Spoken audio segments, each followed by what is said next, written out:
Good evening, everyone. Thank you all for joining us tonight. With a very special guest from California, our panel today is on the post pandemic resilience, challenges, and opportunities for emerging markets and Turkey. So, this panel is organized by SETA, an Ankara based think tank in Turkey. And you are all welcome to our panel to discuss these post pandemic opportunities awaiting countries such as Turkey. We're joined by Professor Aizenman from the USC and the NBER tonight. Professor Aizenman, welcome to our panel. Thank you very much. Thank you, Professor.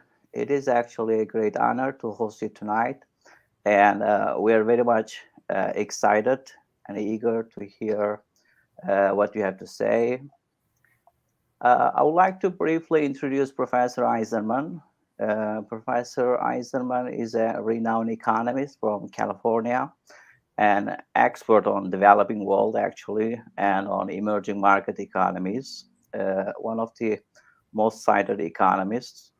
Professor Aizenman has had consulting positions at the IMF, the World Bank, the Inter-American Development Bank, the Asian Development Bank, and the Federal Reserve Bank of San Francisco.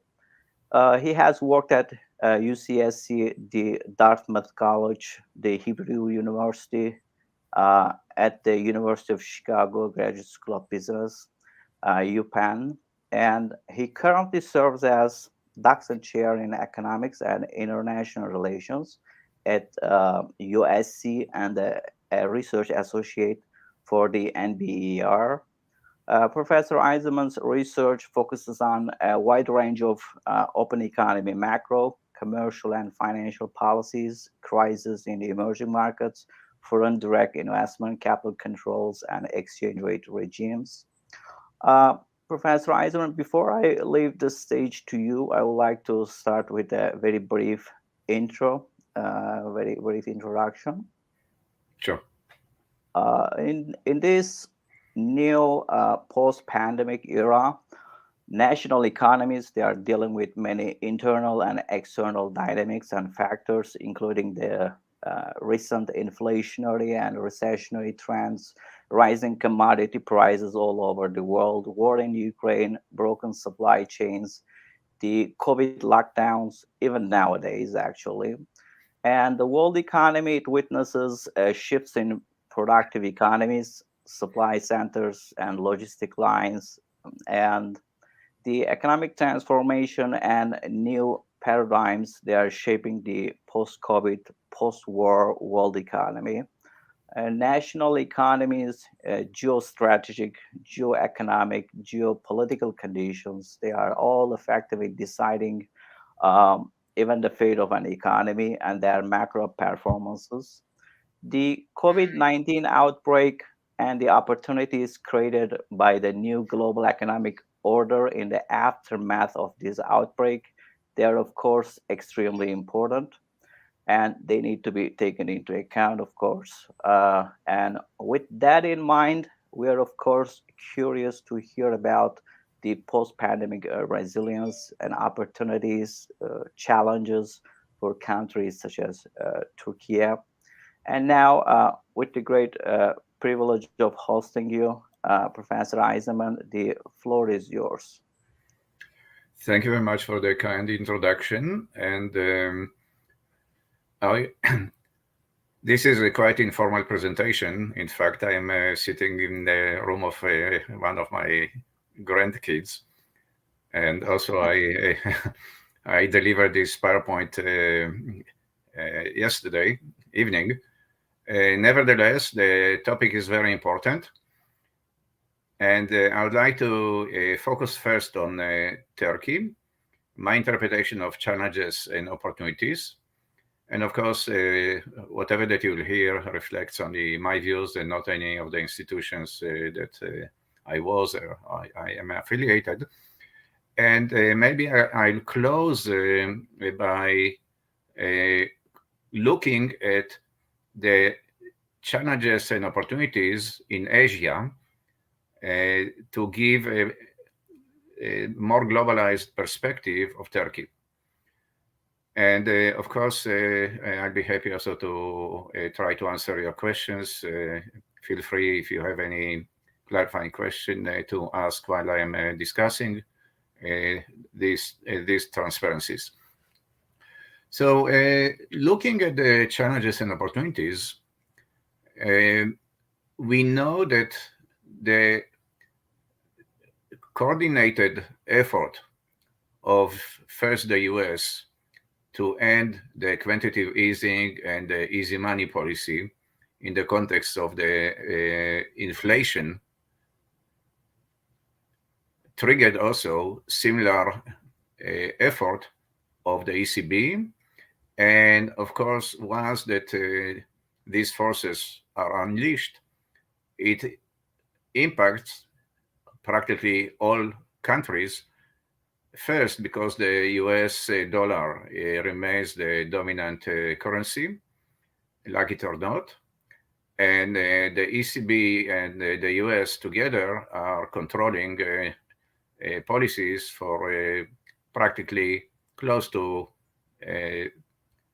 maybe, depending on the adjustment of power parity, more than third of the global economy. So in this situation, most of the countries are forced to adjust their own policies to the new stance of moving towards disinflationary policies of the fashion that appeared roughly in the from 1979 to 82 of the previous century. So in this context, countries that invested ex ante in generating policy space have options, but a lot of these options are related to trade-offs. So countries with fiscal and monetary space may consider public investment as a compensation for the decline in the aggregate demand, which is associated with the coordinated rise of policy interest rates, which of course is a major step after years where the policy interest rate in the US and in the ECB was very close to what we call zero boundary. So one can think about the case where recessionary forces may be mitigated by infrastructure investment, education, and if the country invests in dealing with global warming, so the infrastructure includes also adjustment to all these challenges. And if the country has monetary space, so then keep in mind that when the inflation is hitting hard the US, and when the dollar prices are going up, this by itself, in the context of a higher interest rate, is generating an adverse effect on the inflation of other countries because the fair share of the pricing of commodities and manufacturing goods is dollar pricing. So then countries that have reserves may try to adjust the reserve position by mitigating the depreciation of their currency, because the depreciation itself is generating higher inflation propagated by the pricing of traded goods, and some of the propagation is related to related forces.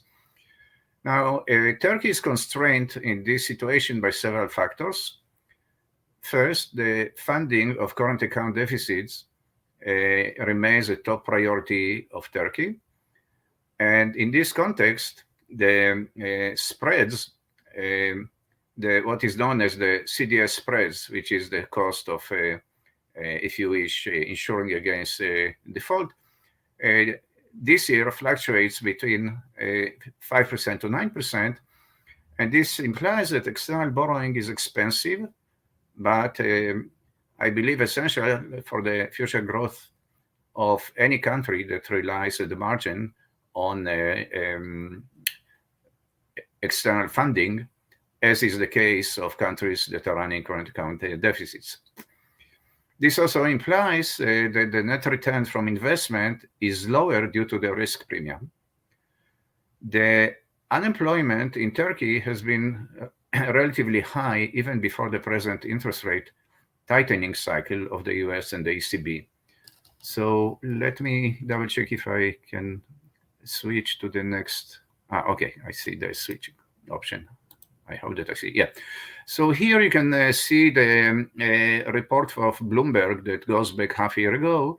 And the point is that default insurance is expensive. It fluctuates.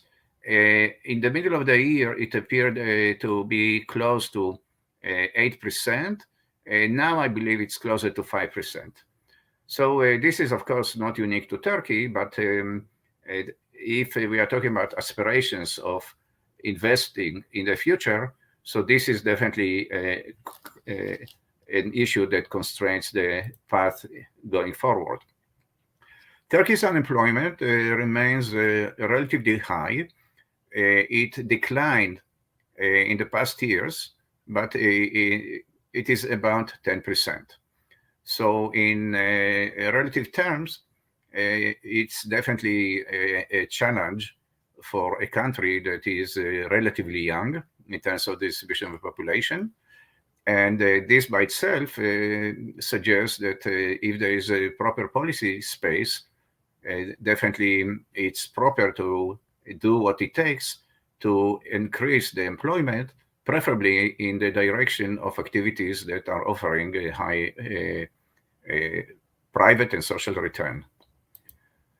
Now, I would like to discuss several questions that are here highlighted by the colored font.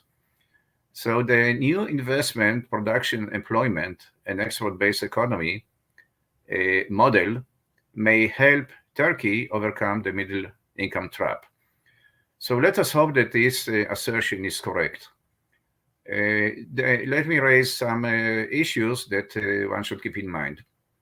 With limited domestic savings, the cost of the investment is constrained by is constraining the benefits of this strategy, as I mentioned before, that if at the margin the funding is associated with relying on external funding, so this funding is quite expensive. Here, it's fair to say that the future has shifted in recent years from manufacturing towards services, with growing returns in IT-backed activities. And let me be clear, there's nothing wrong in manufacturing. But if you're looking at the trend, by now, roughly 70% of the GDP of the average country, and I expect that Turkey is confirming to this, are services. And it's almost what happened in the past 200 years with agriculture. Of course, agriculture is essential for the production of food. But with all the adjustment of new technologies, the relative price of food declined. And chances are that the relative price of manufacturing products is also declining. So the chances are that the growing returns looking forward are related to services that are using IT directly or indirectly. And of course, this may include a huge spectrum starting from education. After all, we are using now a fancy technology that 50 years ago nobody dreamt. Going to the medical system, in the US at least, close to 20% of the GDP is spent on relatively inefficient provision of medical services, inefficient relative to, say, what you see in Western Europe. And chances are that there is a huge scope for adapting IT services in a more efficient way for all countries, including, of course, Turkey. And then manufacturing itself may benefit by using robotic engineering. And then a lot of hope is attached to machine learning, big data, and the like. All this requires greater investment in top human capital and mitigating the brain drain of top engineers and scientists. Of course, this is a global issue. And if you recall, the collapse of the Soviet Union implied that indirectly several millions of top engineers and scientists prefer to switch their home, moving to Europe, to the US, and to other destinations. I believe that this is a global issue, and of course, you should know better that this applies also probably to Turkey, and as well as to other countries that are doing or used to do a very good job of educating engineers. My limited understanding is that the focus on education of this type may benefit by greater allocation of resources. So let me turn to the next point. Turkey could reposition as a new energy hub, especially in the context of natural gas and the like. Turkey also may be able to have bigger role in the near future in related activities. I think that this is definitely an important point. But here, let us note that this, again, will be related to the cost of funding of these activities. So any policy that will reduce the cost of funding, including hopefully increasing the domestic saving base and maybe reducing the forces that are attributing to the significant relative to other countries risk premium, this definitely will enhance this strategy. Now, here, I would suggest to keep in mind that gas and oil are very important for the coming 5-10 years. But chances are that there are already forces that will mitigate their importance if your horizon is 10-20 years. So maybe the focus should be balanced also with R&D of future technologies. After all, the arrival of electrical propagation of cars, and by now it goes beyond this, is offering new opportunities that will diminish potentially the role of the older type of energies. So I believe that the idea here is correct, but hopefully all countries, including Turkey, should recognize that this is very important for the next 10 years. But if you look at the bottom line, my understanding is that the cars that are using batteries are much more efficient in terms of the present pricing of propagation, and the chances are that they will over time replace the standard old-fashioned cars. Now, one should recognize also that Turkey should recognize that this strategy would require greater cooperation with all its neighboring countries. And of course, this applies to all the neighboring countries that should cooperate with Turkey, because at the end, if you're looking at the big picture, it can be win-win strategy if all the countries in the region are cooperating, or negative sum game otherwise. So this is a challenge to all the countries in the region, and you should be aware that due to various reasons, this by itself is feasible, but it requires investment in good faith from all the relevant partners. So let me move to an attempt to compare the challenges of Turkey to the challenges of other countries in Asia. Now, of course, I'm aware that Turkey is both in Asia and in Europe, but it is fair to say that if you are looking at the richness of the experience in Asia, you can also understand that the situation is complex. And unlike the case of, say, a fair share of Europe, which is dominated by the ECB and by the EU, the experience of most Asian countries is potentially more relevant to a standalone country like Turkey. Standalone in the sense that you are not part of the euro, and the association with the EU is very important, but not automatic. So here, I would like to conclude my short presentation by looking at whatever that we have seen in other countries. So what you detect here is the adjustment of the interest rate from 0 to roughly policy interest rate, roughly to 4 and above. Now, notice that if you are looking at the adjustment of countries of their interest rate in reaction to a sharp increase of the interest rate in the US by 4, so notice that there is interesting distribution. So this is Bangladesh. They adjusted maybe by half of this. India, slightly more. But almost all of the countries adjusted by a fraction of the adjustment of the US.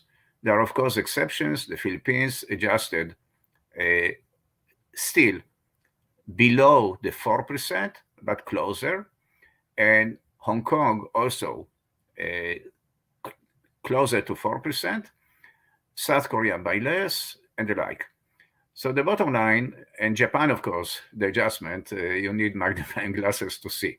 But this is related to the fact that Japan is stuck with its deflationary bias due to reasons that are, I believe, not relevant for Turkey. After all, Turkey is a young and promising country. Japan is aging. So one lesson is that there is variety of experience in the adjustment. And one should ask in this context, to what degree there are some lessons for Turkey. And I'm sure that this issue is important if and when one would like to look at the experience of countries that, after all, a fair share of them are facing similar challenges of a relatively young population and dealing with new strategies in a much more complex global arrangements where the globalization is challenged from all directions.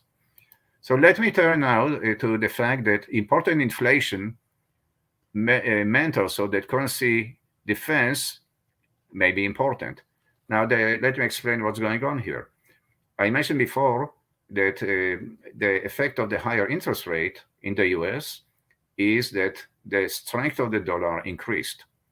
This implies, in turn, that other things being equal, the cost of goods that are priced and traded in dollar has increased for countries that are exposed now to effective depreciation of their currency. And one way to mitigate the inflation is if you are lucky enough to have enough reserves. And here you can see the currency intervention that we observe in terms of the percentage change in foreign exchange reserves during the 2022. So India used about 18% of its reserves, Hong Kong more, and if you are going through the list, the Philippines used like Hong Kong, New Zealand used almost 25%, Bangladesh more, and at the bottom, Pakistan used more than 50% of reserves.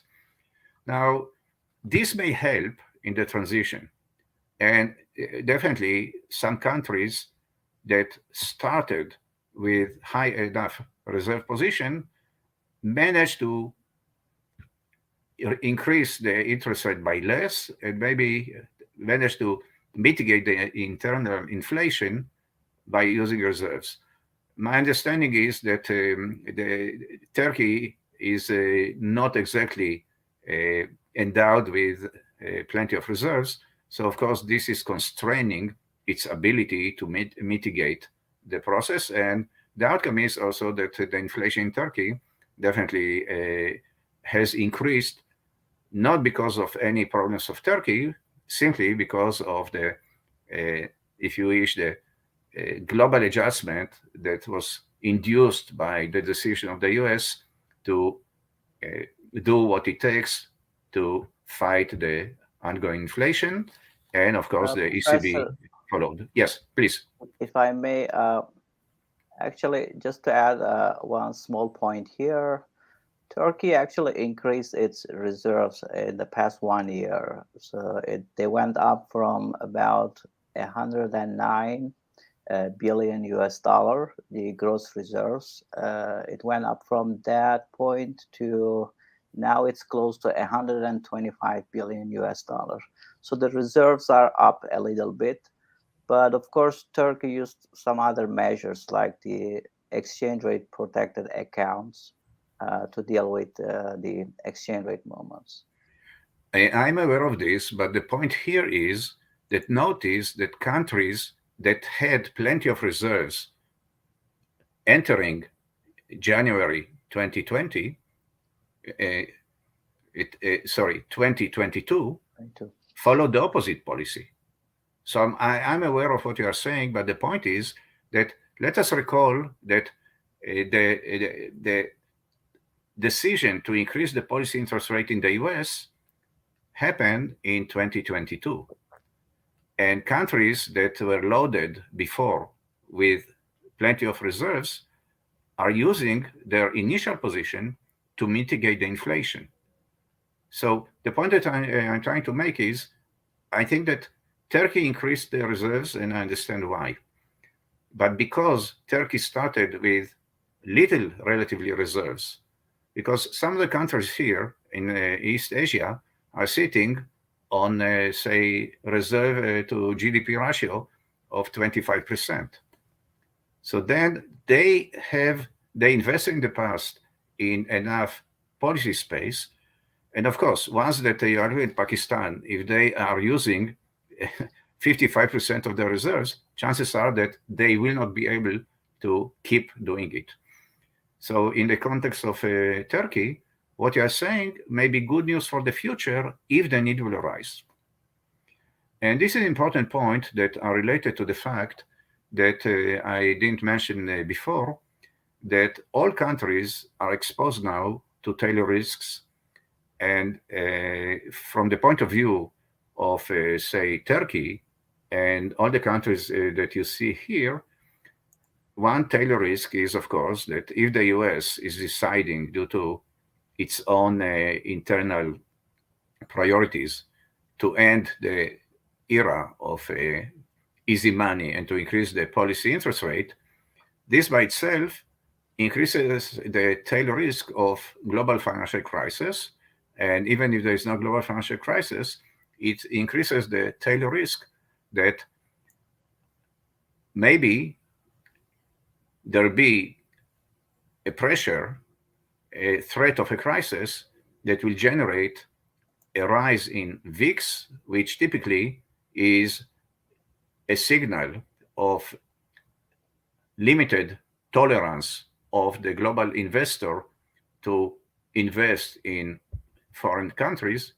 And this by itself may generate capital flight and may terminate the ability of Turkey and other countries to get funding without paying exuberant costs.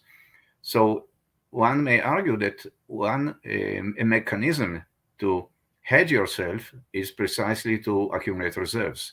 So what Turkey is doing is the correct reading, I believe, of the exposure to tail risk coming from the decisions of the US and the ECB to end the era of easy money. But this also implies that for countries that are summarized here, including Turkey, which is not appearing here, there is a complex timing issue.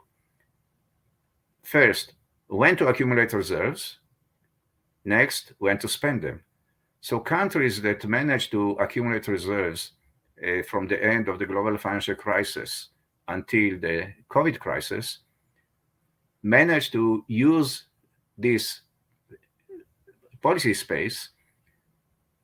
Countries that didn't accumulate enough reserves should now think about defensive strategy, because only time will tell to what degree there will be a global soft landing to the policies of the US.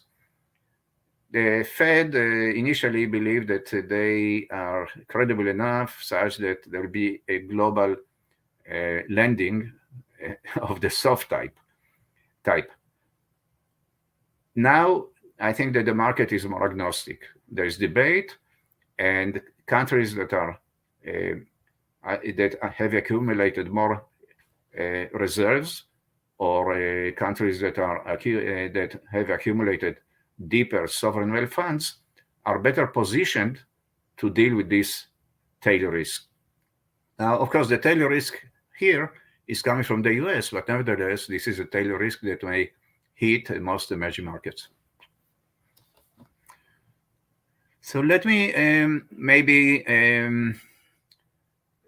summarize this by looking at the situation of Asia, and to a degree, it has some repercussion to all countries. So the feeling is that there will be end of Fed tightening around 2023. There is a debate to what degree it will be in the middle of it or the beginning. Time will tell. This by itself may be a good signal, assuming that we are not going to enter a global recession, the hard landing type. This will suggest also that more stable market conditions may mean that some central banks will see the opportunity to cut interest rate to support growth in 2023, potentially ahead of the Fed, with inflation having moved to more benign levels. Now, Fed tightening and weaker US demand will, of course, hurt Asian exports. The US is the destination of about 15% of Asian exports, while Europe absorbs 10%. So one can recognize that the situation now is mixed. You can focus on the half-empty glass, focusing on the tail risk facing China. People are concerned about the possibility that China that is switching now quite rapidly into a new opener approach towards COVID may face maybe a quarter or two of ugly adjustment. And time will tell to what degree the growth rate of China would recover, and to what degree the pending adjustment of the real estate sector may generate recessionary effects. So, and of course, China is a key player globally and in Asia. So this is a part of the empty half glass. The other, maybe fuller half, is that there is some hope that the inflation may subside at a rate that will imply that indeed towards the second half of 2023, we would be able to start, hopefully, exit from this said chapter of the global economy. Having said that, the biggest tail risk that I don't have anything to say about is the Ukraine and the complex of the geopolitical tension associated with the growing tension between Russia and most of the OECD countries, especially with the European countries and with the US. All this analysis is ignoring this growing tail risk because we should wait patiently. But if the situation will deteriorate, so all these scenarios will be underestimating the challenges. The second issue is that I believe that global warming and related tragedy of the commons of the global level are here to stay. And if you are looking at the research in the past, Professor Tirol made a point close to 10 years ago. They did the transition from the situation 10 years ago to the future. There is a period where all the countries that have oil and the like will try to adapt strategies that will maximize the revenue, believing that within 20, 30, 25 years, they will lose this source of revenue once that will adjust to better technologies. So we should keep in mind that if your planning horizon as a family man is for 50 years, and I hope that countries should down the road plan in this way. So there is the looming risk, which is by now not tail risk, because growing evidence suggests that it's here. And it's time now in the strategies of all countries, including Turkey, to think how to prepare for this challenge that, of course, may hit us at faster or slower rate, but chances are that within 50 years, we will live in entirely a new universe, and countries that will move faster will be better prepared. Also, if they will move faster in terms of generating the new technologies that will fit better in terms of the demands of the new global economy projected 50 years from now. Let me stop here, and I'll be happy to try to answer any questions and the like. Thank you, Professor. Thank you so much for this insightful presentation and the talk. So, from what I understand, you're basically saying that most of the policies, they may work, but there is certainly more to do beyond the current framework in Turkey and many other emerging markets, developing economies, including in high-tech sectors, savings, research development, and dealing with the current account deficits. In terms of unemployment and growth, Turkey is actually doing a little bit better than most of the developing world economies and even many advanced economies. And you also pointed to the tail risks in finance a few times. We actually have some questions from visitors in that line. So let me start with one of these questions, and if you would like to comment on that. Sure. So in terms of that macro and micro tail risks that were being ignored post the global financial crisis, especially, we have this recent too big to fail phenomenon in the West, in major world economies, and the crisis-prone banks, especially in Europe and the US. What would you think, or what do you think that tell us about the emerging markets, countries like Turkey? Does it mean any opportunities or new challenges for the newly rising world economies? So let me maybe explain my perspective, which of course is debatable. Think about European countries. The tax level there in some countries is such that the average citizen is paying, say, 45 to 50% of their income which is the case in Denmark and Scandinavia. Now, this is a huge tax rate. Now, this implies also that the expectations from the public sector is to deliver a lot of insurance. And this insurance includes medical insurance, it includes daycares for free from age 0, and university education for free and the like.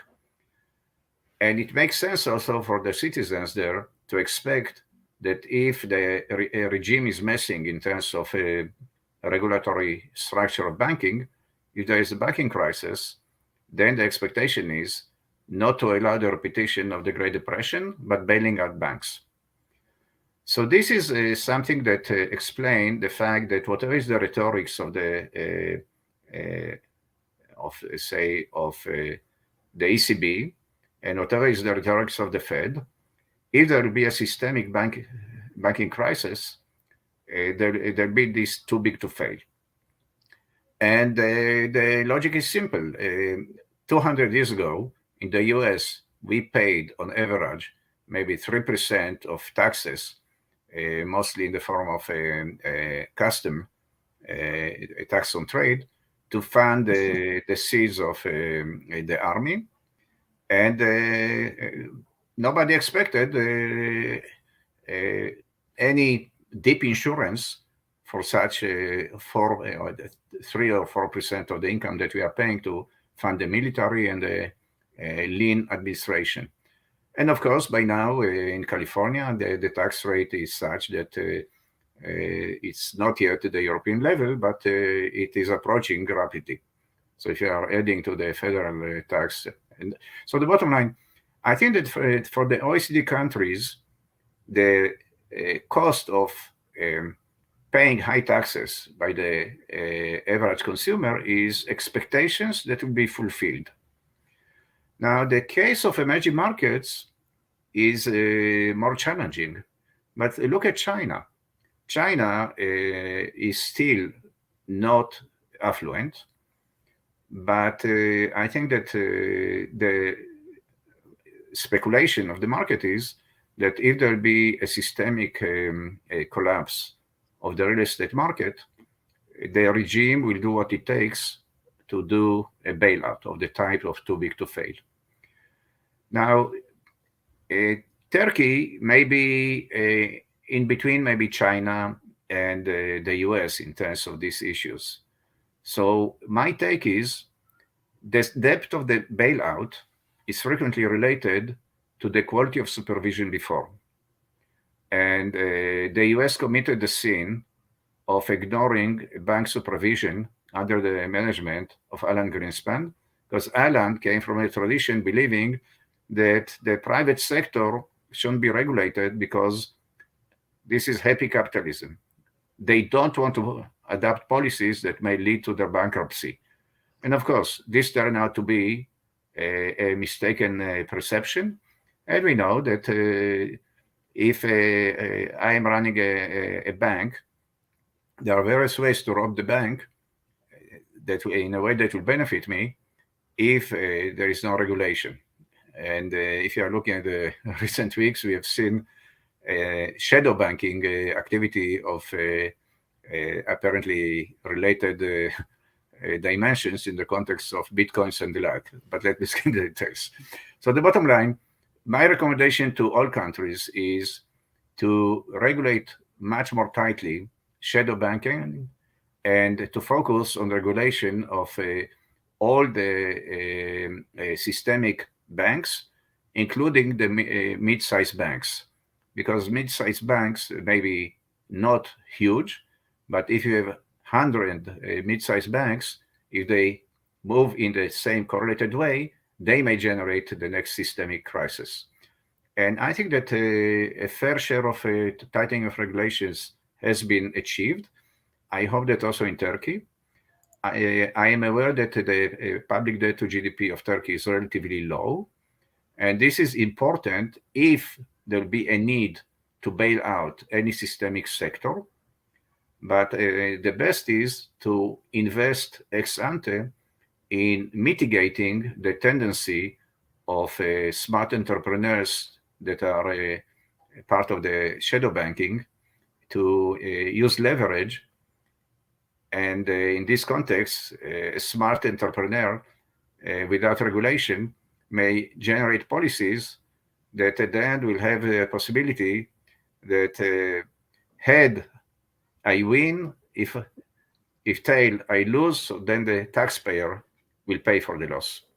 So this is in a nutshell the main point of Rajan in his very important paper in Jackson Hole. I think it applies to all countries and of course also to Turkey.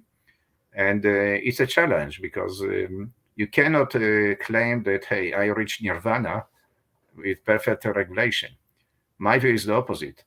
I envision a day that we need to use big data and all this machine learning to generate stress test on all the systemic banks at the end of each trading day. And then uh, at the beginning of the next day, the stress test will force all the systemic banks to adjust. And presently, the stress tests, in my view, are more symbolic, but they are not really done to prevent a systemic crisis. But this is my my take on this. Yeah. Thank you, Professor. And another question we have here is about the debt GDP ratios. I remember in your earlier presentation, you were mentioning the post-COVID rising debt trend. And we also have this capital outflow trend. In Turkey, for example, we had a huge sum of portfolio uh, capital flowing out of Turkey, which I think could be a good thing in the meantime in terms of decreasing volatilities. And we have some financial crises in some emerging market economies.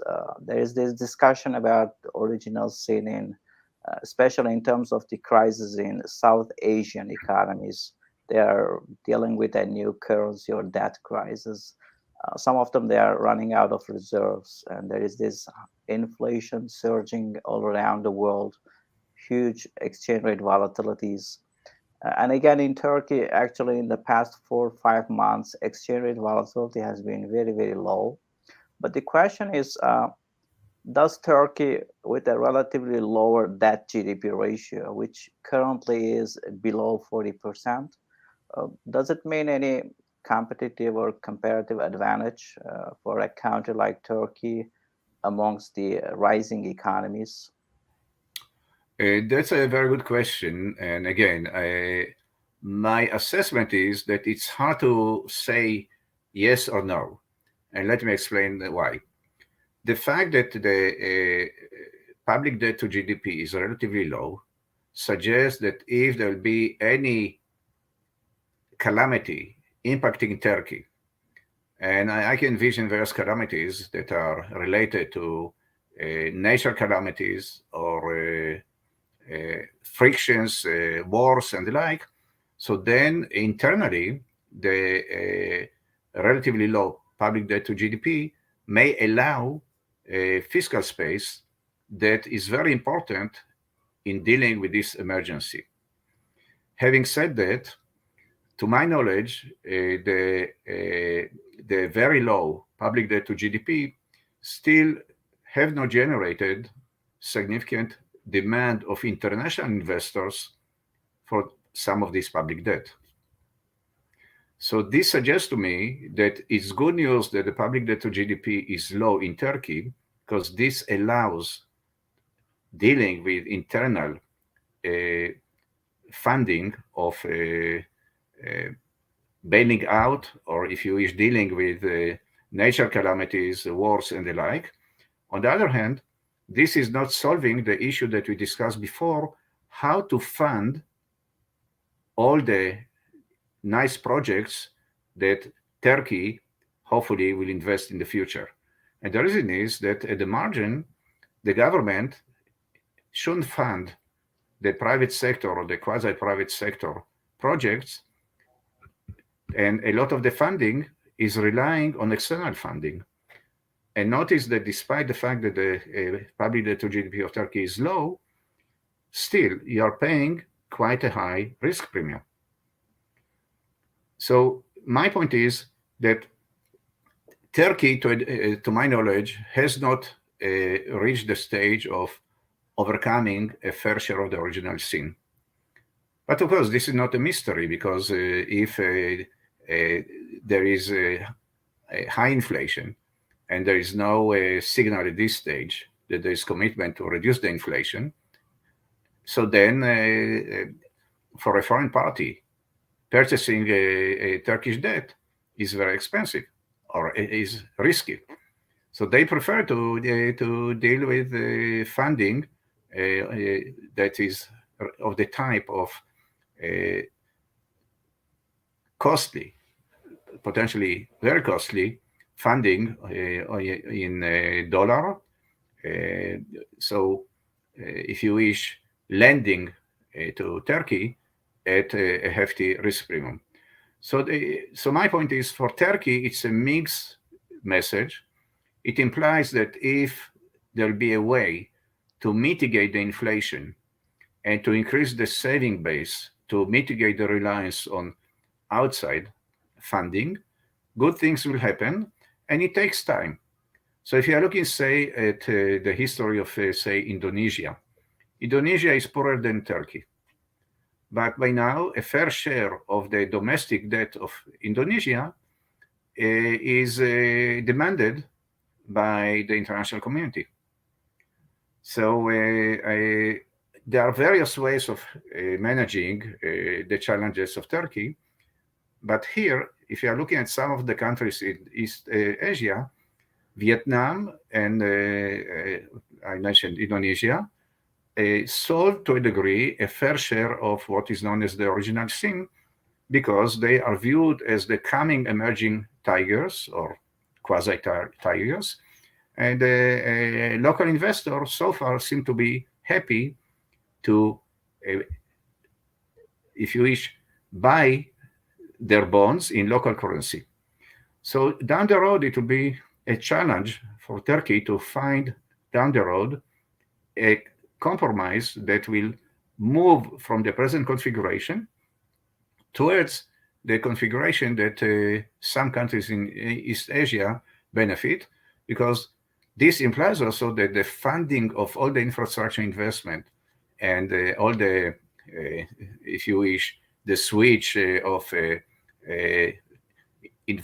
producing some of the gadgets for the consumption of Europe and the US from China, say, to Vietnam, is cheaper than doing the same in Turkey, because of the fact that the credit risk of Vietnam now is lower than of Turkey. So everything here is related to trade-offs. So I'm not saying that Turkey is doing something wrong or right. I'm saying that if you are looking at the variety of experience in Asia, you can see that countries are choosing different strategies, and it'll be up to the taste of the regime and the country to choose from this menu what is the better configuration. I fully agree that Turkey has the potential of doing a lot of good things. The question is, to what degree the low public debt to GDP is the solution to this. I am agnostic. I'm not sure. Because at the margin still, a lot of the projects that we are dealing with will benefit by joint ventures with foreign parties or by foreign funding. But the risk associated with political instability and inflation above the global average may imply that the cost of this strategy in Turkey is higher than, say, in Indonesia. Thank you, Professor. So the picture does look good, but in terms of the cost of financing, there is still a lot to do, you're basically saying. So thank you, Professor. It was indeed a great honor to host you tonight, and a privilege listening to you. We don't want to keep you here longer than we planned earlier. We're planning to be here for about an hour. So thank you so much for all you have shared with us tonight and for taking the time to join us tonight or the very morning as it is in California. So thank you Uh, very much. And yeah, let us hope that the more optimistic perspective will prevail. thank you. Yeah, sure. We look forward to having you another time, having another opportunity to host you sometime in the future. Um, and For all others that are following this panel online, we would like to thank you all, and we're Thank you. hoping to see you again. Yeah, No, it will be we're my pleasure. and we're also hoping to see all the followers during our upcoming panels as well. We wish you all a great night and rest of the week. Bye for now. All the best. Bye.